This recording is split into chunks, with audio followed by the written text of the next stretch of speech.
Hey, welcome back YouTube. This is MTG Moxman. Hope you're all having an awesome day. Hope things are well on your Sunday and things are still nachos and cheese and happiness. Okay, so what we're going to talk about tonight, we're going to talk a little bit about Magic. I was watching a lot of videos today as I don't have work because of Toronto shutting down kind of for COVID-19. I have a lot of time off, which is why I've done multiple videos today. I hope you enjoyed some of the earlier videos. I did some on my new Blue Torment deck. Which, by the way, when it plays well, man, does it play well. Like, really.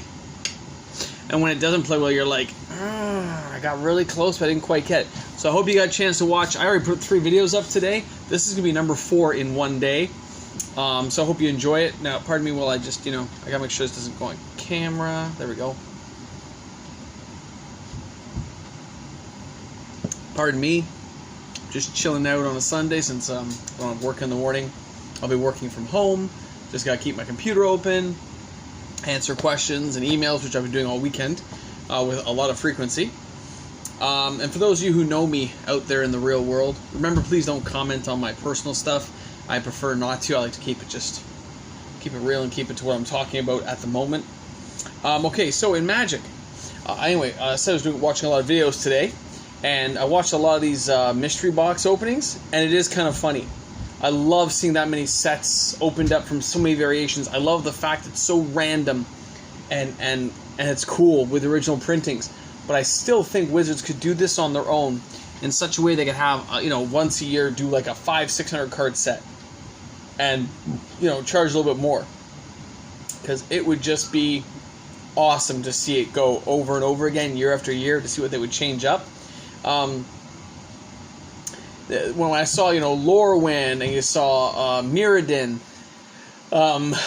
Fifth Dawn, I was watching some of these box openings. I'm like, wow, that's kind of crazy, man. That's pretty wicked, right? It's pretty unique, And do I think Wizards did the right thing? Maybe. Do I think they overcharged? Oh yeah. Do I think it's worth it? No. 24 packs? No. But it is still cool to see it, and that I can give them credit for. Going, pretty good, Wizards. Pretty good. Now back to more realistic things. When you talk about a product like that, how it will age, how it will go, it is the total unknown. Things like that are not regular. They're not a standard set. They're kind of a novelty thing for people to open up. Cards are all over the place. Most of them are not going to be, great. So it kind of leaves it open in the air like, But as its first time doing it, first offs, the one-off guys, the very first ones, are very unique. I don't know if I can cover the label properly. I don't want to get in trouble on YouTube. But I don't think it matters, Now that I think about that, I don't think it even matters. What's YouTube going to get me for? There's nothing illegal about it. I'm not promoting a brand, I don't think. Although I do like this particular brand. But anyway, I'd like to say that as this kind of thing, this isn't something I personally invest in. I didn't buy any mystery boxes. I'm thinking about buying one just for a box opening video, just for you guys to show what's out there. But I think there are 219 in my local place here in Toronto, plus the tax, looking at $250, $260. I'm more tempted to get a Modern Horizons at that point than pay that kind of money for a 24 card booster box, which could have good things or could not have good things. So it's always kind of an up in the air type of thing when you're thinking about mystery booster box. I don't buy Commander decks per se regularly unless I can get some clearance discount like I do the air stuff. Even like I think I'll probably be buying when I find more of these because I think these will age well. The collector edition ones, they're just so much fun, and the fact they have one collector pack inside kind of ups the ante a bit on those type of products, so I'm a little stoked for that. But I sold another box of Theros, so I checked to see Theros is still creeping up, so it still has some value to it. I think what we're gonna see is some of these older sets now. Like, here's my question to you guys out there in La La Land and in the video land world who can look up prices at your local stores. It kind of doesn't make sense when an old box, let's say even like Gatecrash, Dragon's Maze, Dragon's Maze at, let's say, it used to be like $90 a box. But a more recent box, even like Theros, is going for 150. 134 plus tax, right? So you look at that and you say, wait a second, that's like 150. So every old box, regardless of what box it is, should have a base value of 150, because that's what the standard sets are going for. No matter how bad that set is, it should not be that little, guys. It shouldn't be. So, you know, that kind of gets me, because then you're looking at, you know, something like Theros. I sold those boxes, I think, for $160, $165, whatever it was, and I charged them shipping because they gotta work it out themselves. But anyway, I still feel bad for you guys in the US who have to pay tax. That's ridiculous. I'm trying to find a workaround for that. So I look at this and I say, Theros at 160 or 165, but a new box is $134.99, I think, right? My local LGS here at face to face. So I look at it and say, okay, so I made like $30 a box, which is like $5 a year. Really?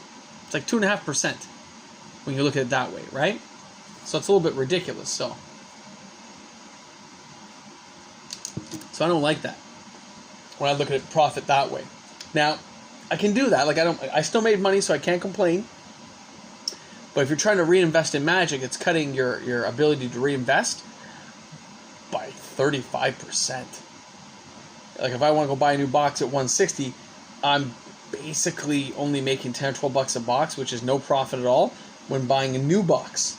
So it makes investing in new boxes very hard, because I paid so little for the old ones. So I don't like that. And as I stated in an earlier video, don't be surprised if your local LGS puts some deals on in the next couple of weeks if they start feeling the pinch at their store. I just came back on the highways and it was pretty dead out there. So you could be seeing a lot of slow moving. Like people at the grocery stores and stuff, the search for toilet paper goes on. Toilet paper has not been found yet. And again, I'm not out of toilet paper, people, but I know people who are, and I'd like to get some to family and friends.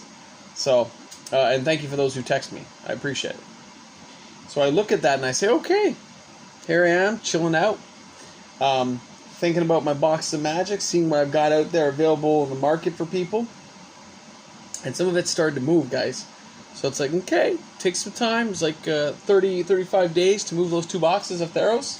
I still have a case down there, but I'm not going to be selling that right now. Always have your checks and balances, by the way. Don't put like 10 boxes something up in case it goes up crazy in price. And I notice things like Avacyn are starting to move. Mirrored and Besieged still continues to climb. Some of these slightly older sets are starting to gain traction, gain value. So I will try to max. I only bought 1 or 2 boxes of those each when I was doing my booster drafts. So I did not maximize my my value on those. It's a little bit of a shame, but it is the facts of life. Like, you know, hindsight is 20/20. Should have done it, could have done it, would have done it, didn't do it. So I will learn from that, and I hope you guys are too. When you're investing, look for the deals. They are out there. But even now, like when you buy a box, as an example, a box of Theros. I bought a case, right? We opened 2 boxes. But those boxes went for 134. So I have to sell those boxes for like 280. Think about that. I have to sell a Theros box for 280 to double my money. You're talking, I don't see that box going up to that value for a very long time, guys. Now this Theros took like, what, 7 years? I think it's 2013. Hold on. 2013. So it did take 7 years. When I always tell you guys 5 to 7 years for your investments. That one took 7 years to start doubling over. So you're looking at that same timeline, and you say, okay. Not insurmountable, not exactly great, but not insurmountable. To see it double over again, assuming Magic keeps a healthy bottom line. So maybe. We'll see. Now, my last little thing I want to talk about is these Secret Lair stuff. Don't buy it. Don't buy it. Stay away. Listen to me. Stay away. For so many reasons. We're giving Hasbro money direct. The more we give to them, the more they're going to want. They're going to jack up our prices. They're going to give better products. They will give better products, but they're just killing that secondary market. They're going to make it bleed, guys. And they're going to make us bleed for it. Right? This Fetchland one coming up, come on, man. Don't do it, guys. Keep your powder dry, man. Save your money. They will always have some value. They will. All these cards, they're going to have value. But not as much as an original box at Cons or Onslaught or something like that. So please think about that before you just dive in and start buying this stuff. That's a lot of money, man, for just 5 cards direct. I'd rather start buying dual lands, man. I really would. Like, I've already thought about taking... I should take that over there. I've already thought about taking a big selection of this kind of stuff, walking down there and just saying, hey, man, what are you going to give me for this? And see how much damage I can do, right? So, something to keep in mind. But wow, when I say these prices keep getting jacked up, they're not done yet. Don't forget, they can go back to old stuff. The Night of Reserve list, they can go back to old stuff that can do some serious damage to the secondary market if they can sell enough of it. So I don't know what to tell you, man, but keep that in mind, guys. It's not over yet. And it's happening fast. They're putting way too many... For my liking, there are too many products hitting the market. I'm sticking to the standard sets, man. I'm going for Ikoria. I'm not going for the mystery box. I'm not going for the Secret Lair. I haven't bought any of it. It's not that it's not a good product. It's just not for me. And again, you guys can decide for yourselves. You got the money. Hey, whatever you want to do, it's your cash, right? But I always tell you guys, think, invest, right? It's not just about magic. Pay your bills down. Make sure you got no debt. If you got debt, you got problems. So don't have debt before you start buying into stuff like cardboard. It's just cardboard. I love my cardboard, but it's still just cardboard. Please keep that stuff in mind, guys, because that is just crazy what I'm seeing happen out there when they start doing these kind of sets and stuff. I don't want to see it. I'll be honest. I would like to see Wizards just put the brakes on a bit, which they won't, by the way. Hasbro's not going to put on the brakes. I'm saying I would like to see them put on the brakes, slow things down a bit, and let us, the consumers, catch up. There are some great products coming out, but I can only do so much, right? And if they're going to put this many products, limit the runs, and not the ones in your shorts at home. I'm talking about just limit what they do, and they're not going to. They're just going to print this crap into oblivion, right? I'm hoping some of these sets go out of print early, just to save the grief of the values later. Because it is crazy what we're all going through trying to keep up. I can't keep up. I gave up trying, guys. I'm keeping myself to the core set stuff, the standard sets. I'll keep doing my box. I'll do... Ikoria will be ready for you guys when it comes out. I already purchased my case. I'm fine. Trying to keep my own debt margins down. The way the stock market was, I actually put a few bucks into the stock market again, just because the prices dipped so low. I couldn't help myself. I'm like, ooh, that's going to be worth a lot more later. I couldn't buy a lot because I don't have a lot of cash, but every little bit helps your future 20 years from now, right? So, something to keep in mind. Keep the powder dry, guys. Don't overspend. Please don't overspend. Look at my eyes. Please don't overspend. Save your money. Diversify. And then still enjoy life, man. It's still just a game, right? Just don't kill yourselves out there. And if you're in one of these places that have this kind of issue going around, that's going around the world right now, stay safe, keep your family safe. All the best from Moxman and his family to all my viewers out there. If you're new to the channel, please hit subscribe. I always say that. Please subscribe, please subscribe. And we do get 1 or 2 new subscribers a month. Hey, there's a couple people who are new coming in there. If you got friends and family, please have them subscribe. The more subscribers I have, and by the way, the more you watch the videos to the end, the better my chance of my channel's viewing thing go up in the cycle, so people can see me more often. It's really funny how YouTube works. The way they got their cycling done is very different. You kind of have to have lots of... I mean, let's face it. Some viewers have, like, say, 1,000 viewers.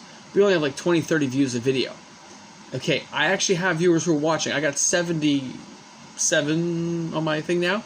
And you guys are watching the videos. I got 20, 30 views on most of my videos now.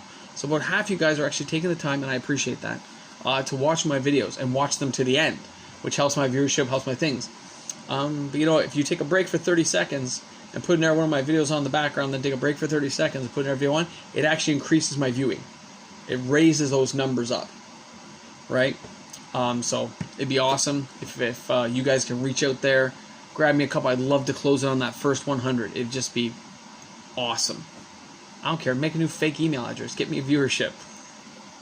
Anyway, you guys have a great one tonight. Stay safe. Keep the powder dry.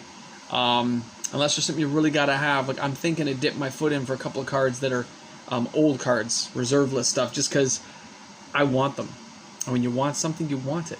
So I'm willing to just, that's why I haven't really bought too much stuff right now. I haven't even bought any Moxes. I've just been keeping the powder dry. I noticed the price of Mox are dipping again. I'm hoping it dips even further. I'd love to see it hit that $10 mark again, Canadian, so I can just do a big swoop. But time will tell.